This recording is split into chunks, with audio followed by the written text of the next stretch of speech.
اور یہ تاثر کی کوشش کرنے کی کوئی ضرورت نہیں تھی کہ وہ وزیر خارجہ کا کام بھی کر سکتے ہیں. ویسے بھی اب تک ان کی ملاقات کسی ایسے فرد سے نہیں ہوئی جو امریکہ کے خارجی تعلقات کا ذمہ دار اور پاکستان کے کام آ سکے. یعنی کہ یہ حسین حقانی نے یہ ٹویٹ کیا آج جب میں یہ ویڈیو ریکارڈ کر رہا ہوں تھوڑی دیر پہلے. انہوں نے یہ لکھا ہے کہ ابھی تک یعنی کہ ان کی کسی اہم عہدیدار سے ملاقات نہیں ہوئی اور یہ کچھ تصویریں انہوں نے 2 لگائی کسی گوروں کے ساتھ ہیں. تو یہ حال ہے, مطلب خود ہی خجل خواری پنجابی ہیں خجل خوار ہونا, تو خود ثابت کرنے کی کوشش کر رہے ہیں. اب ناظرین ہم آگے بڑھتے ہیں اور آپ کو بتاتے ہیں کہ جو جسٹس منصور علی شاہ کے حوالے سے اس وقت خبریں آ رہی ہیں وہ یہ ہیں کہ جسٹس منصور علی شاہ آپ کو پتہ ہے جس طرح ایکٹیو ہیں اور پہلے بھی جس طرح ان کا راستہ روکا گیا اور جس طرح 26ویں یعنی ترمیم لا کر کے جو ہے وہ جسٹس یحییٰ افریدی کو چیف جسٹس بنا دیا گیا, اس کے بعد یعنی کہ جونیئرس کو بنایا گیا. پھر یہ توقع کی جا رہی تھی کہ ان کو ہٹانے کے لیے بھی یہ تھی جس طرح وہ پہلے بھی ایکٹیو تھے اور دھڑلے سے آئین اور میرٹ کی بات کرتے تھے, تو انہوں نے کہا یہ ریزائن دے دیں گے, ریزگنیشن جو ہے وہ ان کے آ جائیں گے, لیکن نہیں آئے. اب جو ہے وہ آپ کو پتہ ہے پھر جسٹس منصور علی شاہ ایکٹیو ہوئے ہیں. 26ویں یعنی ترمیم ہو, آئینی بینچ ہو, ریگولر بینچ ہو, ان کے اختیارات کا معاملہ ہو, اور ابھی توہین عدالت بھی انہوں نے لگائی ہے جو رجسٹرار سپریم کورٹ کے. تو حکومت جو ہے وہ اس سے تنگ آ گئی. آپ کو پتہ ہے کہ جسٹس یحییٰ افریدی نے توہین عدالت کے مرتکب ہوئے ہیں, جس طرح انہوں نے یہ کیس کو جوڈیشل آرڈر کے ذریعے, انتظامی آرڈر کے ذریعے جوڈیشل آرڈر کو انہوں نے جو ہے وہ فارغ کیا. ناظرین کرام اب اس حوالے سے کہا یہ جا رہا ہے یعنی کہ وہ کمیٹی کے اندر ہیں جو بینچ بناتے ہیں, جو بینچ تشکیل دیتے ہیں, جو پریکٹس اینڈ پروسیجر کمیٹی ہے, اس میں آپ کو پتہ ہے پہلے منیب اختر کو وہاں سے ہٹایا گیا اور ایک چیف جسٹس ہوں گے اور ایک چیف جسٹس کی مرضی کا بندہ ہوگا اور ایک سینئر ترین پیونی جج یعنی کہ جسٹس منصور علی جو اس وقت ہیں وہ ہوں گے. اب جو ہے وہ اس میں ترامیم کرنے جا رہی ہے گورنمنٹ, یعنی کہ اب خبریں یہ آ رہی ہیں کہ کوئی اور ایسا کام کیا جائے کہ جسٹس منصور علی شاہ کو اس کمیٹی سے ہی نکال دیا جائے, یعنی کہ وہ پھر رولا ہی ختم ہو جائے جناب, کہ رولا ڈالنے والا نہ ہو جو جس کا دل کرے وہ جج بینچ بنا لے. اب اس حوالے سے خبر جو میں نے آپ کو دی ہے وہ یہ ہے کہ حکومت کا اہم قانون سازی کے لیے پارلیمنٹ کا مشترکہ اجلاس بلانے کا فیصلہ, وہ اہم جو قانون سازی ہے وہ میں نے خبر آپ کو دے دی ہے کہ وہ یہی ہے. حکومت نے اہم قانون سازی کے لیے پارلیمنٹ کا مشترکہ اجلاس 24 جنوری کو بلانے کا فیصلہ کیا ہے. وزیر اعظم شہباز شریف نے پارلیمنٹ کا مشترکہ اجلاس بلانے کی ایڈوائس صدر مملکت آصف علی زرداری کو بھجوا دی ہے. پارلیمانی ذرائع کے مطابق ایڈوائس جمعے کے صبح 10 بجے مشترکہ اجلاس بلانے کی بھجوائی گئی ہے. مشترکہ اجلاس میں متعدد قوانین منظور کیے جائیں گے. پارلیمانی ذرائع کا کہنا ہے کہ یہ قوانین دونوں ایوانوں سے منظور نہ ہونے کے باعث مشترکہ اجلاس سے منظور کرائے جائیں گے.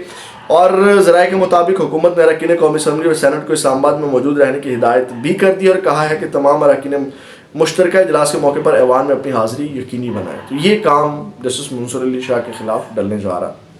اب آتے ہیں ملک ریاض کا, آپ کو پتہ ہے سب کو انتظار ہے ان کے حوالے سے. ناظرین کرام خبر یہ ہے کہ یہ نیب نے ایک پریس ریلیز جاری کی ہے, وہ میں آپ کے سامنے پڑھ کے رکھ دیتا ہوں. اور قومی احتساب بیورو یعنی کہ جو نیب ہے انہوں نے کہا ہے کہ پراپرٹی ٹائکون ملک ریاض, اور اس کو میں آپ کو بتاؤں کہ اس کو جو چینل مالکانہ وہ رپورٹ نہیں کر رہا, اس کو صرف ڈان نیوز نے رپورٹ کیا ہے.